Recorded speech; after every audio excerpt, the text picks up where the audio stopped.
I think I see several opportunities for carbon pricing, sort of a coalition for developing countries, particularly low-income countries in Africa.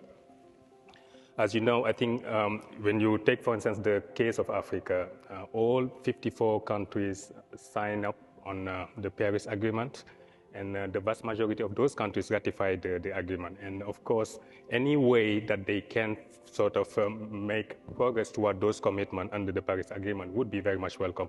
And actually being part of a climate coalition gives you that opportunity because it allows you to mobilize more climate finance for collective action, collective climate action, and I think this would be very much helpful for many low-income countries, particularly in Africa. And how so? I think we talked about it, Mary, or also Christina talked about it. The fact that the coalition would be able to very much get part of the revenue that are derived from the border carbon adjustment mechanism to pull those funds and be able to sort of make them available to some of those countries, the low-income countries, would be very much welcome. That's one.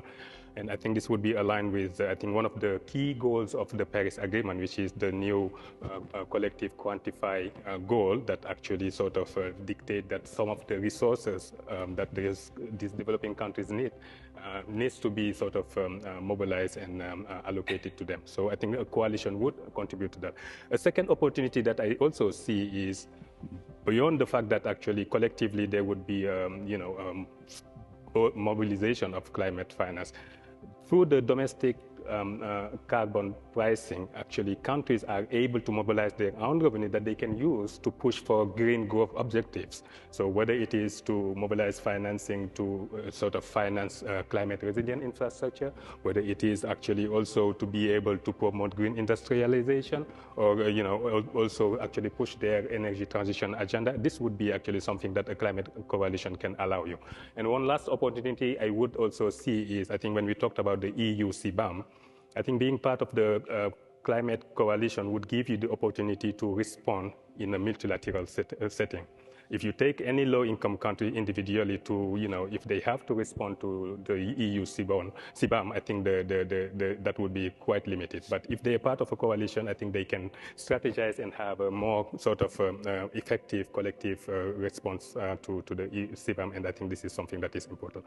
And one last point that I would make also is, I think if you take the case of many African countries, one of the key concerns that actually a lot of countries would have is why would they be part of, why would they introduce any carbon pricing mechanism?